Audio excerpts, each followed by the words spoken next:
স্বাগত দীপ্ত সংবাদে, সাথে আছে আমি কাজী আসিফুজ্জামান। গাজায় এখনও চলছে ইসরায়েলের আগ্রাসন। নেই খাবার কিংবা অন্ধকারে আলো জ্বালানোর জন্য বিদ্যুৎ। তবুও বিশ্বকাপের উচ্ছ্বাস ছুঁয়ে গেছে সেখানকার ফুটবল প্রেমীদের মাঝে। খেলাটির প্রতি নিখাদ ভালোবাসা ধরে রেখেছেন গাজার মানুষ। একদিকে ইসরায়েলের হামলার আতঙ্ক, অন্যদিকে চরম মানবিক সংকট। তার মধ্যেও চলমান ফুটবল বিশ্বকাপের প্রতি ভালোবাসার কমতি নেই গাজাবাসীর মধ্যে। বিধ্বস্ত গাজার যাবতীয় প্রতিকূলতাকে পাশ কাটিয়ে অটুট তাদের ফুটবলের প্রতি অগাধ ভালোবাসা ও আবেগ। তাই পছন্দের দলের পতাকা হাতে নিয়ে খেলা দেখতে হাজির গাজার শিশুরা। কারো হাতে ইরানের, কারো হাতে সৌদির পতাকা। মিশর, জর্ডানের ভক্ত আছে গাজায়। তবে অতটা সহজ নয় খেলা দেখা। সংঘাত ও ঘন ঘন বিদ্যুৎ বিভ্রাটের কারণে এবারের বিশ্বকাপের ম্যাচগুলো দেখতে বেশ কষ্ট হচ্ছে তাদের। এবারের বিশ্বকাপের প্রেক্ষাপট অন্য যে কোনো বছরের চেয়ে ভিন্ন। আপনারা জানেন, বিদ্যুৎ বিভ্রাট ও চরম দুর্ভোগের মধ্যেও গাজার মানুষ খেলা দেখছেন। আমরা বিশ্বকে একটা বার্তা দিতে চাই, যুদ্ধের আগের মতো যুদ্ধের পরেও আমরা জীবন ও ফুটবলকে ভালোবাসি। সোমালিয়ার রেফারি ওমার আরতানকে যুক্তরাষ্ট্রে প্রবেশের সুযোগ না দেওয়ার সিদ্ধান্তের কঠোর সমালোচনা করেছেন গাজার এই ফুটবল ভক্ত। এই বিষয়কে কেন্দ্র করে ফুটবলের সর্বোচ্চ নিয়ন্ত্রক সংস্থা ফিফার ওপর ক্ষোভ ঝাড়েন আব্দুল্লাহ মাসুদ। আমার বিশ্বাস, এই রেফারিকে অযোগ্য ঘোষণা করা খেলাধুলায় রাজনৈতিক হস্তক্ষেপেরই একটি উদাহরণ। ঠিক যেমনটি সোমালি রেফারির ক্ষেত্রেও ঘটেছিল। এটি ফিফার জন্য একটি সংকট। এবছর ফিফাকে দুর্বল এবং যুক্তরাষ্ট্রের সিদ্ধান্তের সহযোগী বলেই মনে হচ্ছে।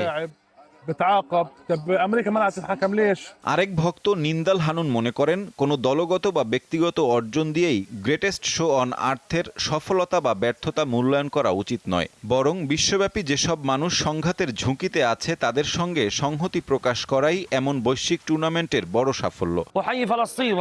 বিশ্বকাপের সাফল্য শুধু যুক্তরাষ্ট্রের সাফল্য নয়, সত্য যে তারা এই টুর্নামেন্টের আয়োজক। কিন্তু বিশ্বকাপের সাফল্য নির্ভর করে পুরো বিশ্বের উপর, যখন বিশ্ব ঝুঁকিপূর্ণ ও অসহায় মানুষের পাশে দাঁড়ায়।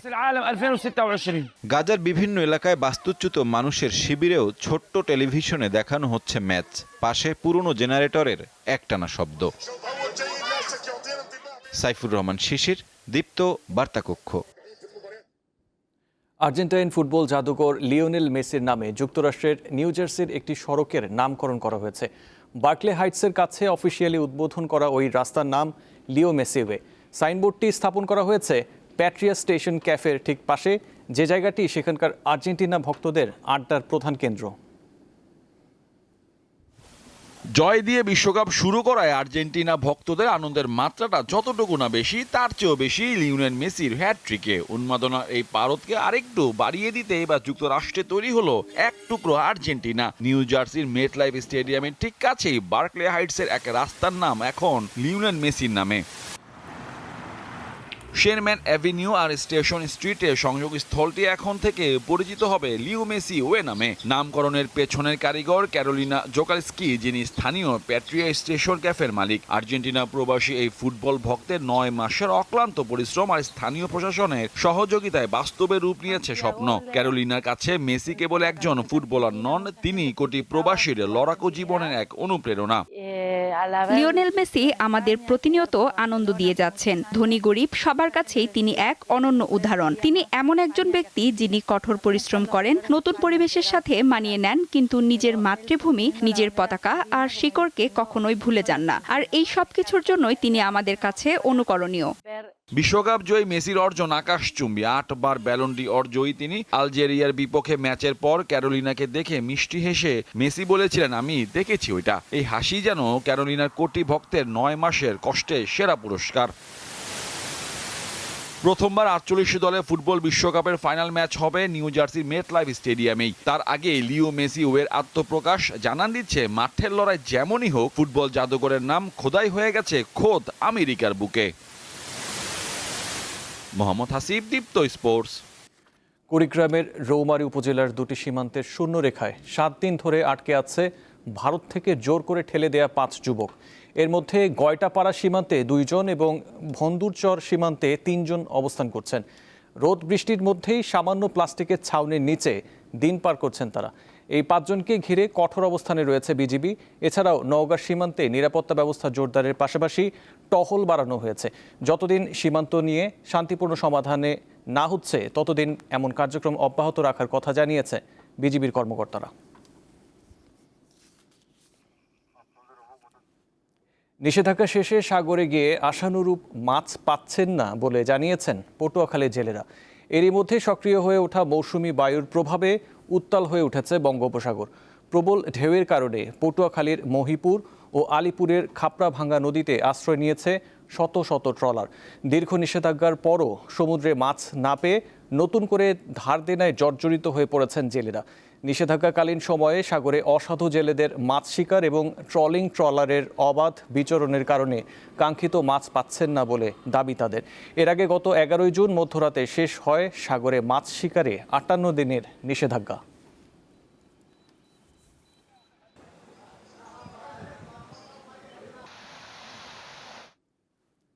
ঢাকার ফার্মগেটের কৃষিবিদ ইনস্টিটিউশন চত্বরে চলছে জাতীয় ফল মেলা। এতে দেশি বিদেশি নানা ফল ক্রেতা দর্শনার্থীর নজর কেড়েছে। 3 দিনের এই আয়োজন শেষ হচ্ছে আজ। আম, জাম, কাঁঠাল, লিচু সহ অসংখ্য ফলের সুবাস মন কেড়ে নিচ্ছে ক্রেতাদের। রাজধানীর খামারবাড়ির ফল মেলায় অংশ নিচ্ছেন দেশের বিভিন্ন অঞ্চল থেকে আসা ফল বিক্রেতারা, যেখানে পাওয়া যাচ্ছে নানা প্রজাতির ফল। ফল মেলার সবচেয়ে বড় আকর্ষণ নানা প্রজাতির আম। এখানে দেশের বিভিন্ন অঞ্চল থেকে আম নিয়ে হাজির হয়েছেন বিক্রেতারা। আমরা যদি একটু আমের দামের দিকে তাকাই, এখানে পাওয়া যাচ্ছে মল্লিকা, বাড়িফোর, ল্যাংড়া, রূপালী, হিমসাগর। প্রত্যেকটি আমেই কিন্তু 80 টাকা কেজি দরে এখানে বিক্রি হচ্ছে।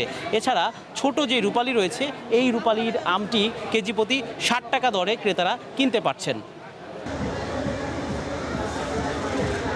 হিমসাগর, ল্যাংড়া, হাড়িভাঙ্গা, আমরুপালি ছাড়াও এ মেলায় পাওয়া যাচ্ছে কলার মতো দেখতে এই ব্যানানা ম্যাঙ্গো।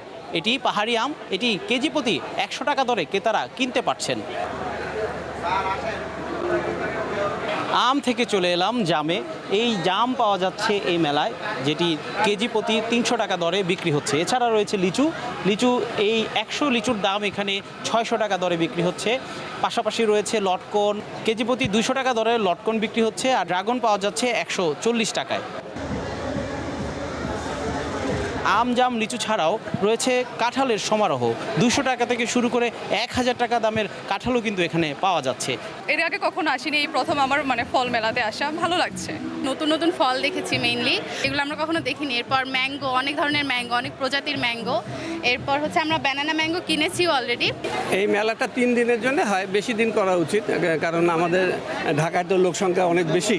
ফল দিয়ে তৈরি নানা ধরনের রান্নার রেসিপি জানা যাচ্ছে এই মেলায়। এখানে রয়েছে কাঁঠালের বিরিয়ানি, কাঁঠালের বার্গার, কাঁঠালের পাকোড়া, কাঁঠালের নকশি পিঠা, কাঁঠালের চিপস। কাঁঠাল ছাড়াও রয়েছে তালের পিঠা, তালের বড়া, তরমুজের পুডিং, অসংখ্য পিঠাসহ নানা ধরনের ফলের রেসিপি। বিভিন্ন প্রক্রিয়াজাতকরণের মাধ্যমে কাঁঠালের বিভিন্ন রেসিপি এখানে দেওয়া আছে। আমরা রাজশাহী থেকে আসছি, ক্রেতারা আম নিচ্ছে, ভালো লাগছে। জাম, তারপরে লটকন, তারপর ড্রাগন মিলে জিলে এবার এই যে আছে কাঠলিচু, সবই মোটামুটি ভালোই বিক্রি হইতেছে। শুধু ফল প্রদর্শনী নয়, ফল চাষে উন্নত প্রযুক্তি, কৃষি বিপণন সহ নানা তথ্য তুলে ধরা হচ্ছে দর্শনার্থীদের সামনে। এর ফলে কৃষক, উদ্যোক্তা এবং সাধারণ মানুষ একসঙ্গে উপকৃত হচ্ছেন, এমনটাই মনে করছেন সংশ্লিষ্টরা। জহিরুল মোহসান, দীপ্ত সংবাদ, ঢাকা। এবারে আন্তর্জাতিক প্রসঙ্গ। ইরানের সঙ্গে সই করা সমঝোতা স্মারকের শর্ত মেনে শান্তি আলোচনার প্রথম পর্বে অংশ নিতে সুইজারল্যান্ডে সফর করছেন প্রেসিডেন্ট ট্রাম্পের বিশেষ দূত স্টিভ উইটকফ। ইরানের সঙ্গে শান্তি আলোচনায় বসতে সুইজারল্যান্ডে যাওয়ার কথা ছিল যুক্তরাষ্ট্রের ভাইস প্রেসিডেন্ট জেডি ভ্যান্সের, কিন্তু শেষ মুহূর্তে তার সফর স্থগিত হয়। এদিকে যুদ্ধবিরতিতে সম্মত থাকার কথা জানিয়েছে ইসরায়েল ও লেবাননের হেজবুল্লাহ গোষ্ঠী। এই যুদ্ধবিরতির খবর প্রকাশের পর শান্তি আলোচনায় বসতে মার্কিন দূত উইটকফের সুইজারল্যান্ডে সফরের তথ্য সামনে এসেছে। এর মধ্যে দিয়ে ওয়েস্ট এশিয়ায় শান্তি আনতে আলোচনার পথে প্রাথমিক বাধা দূর হয়েছে।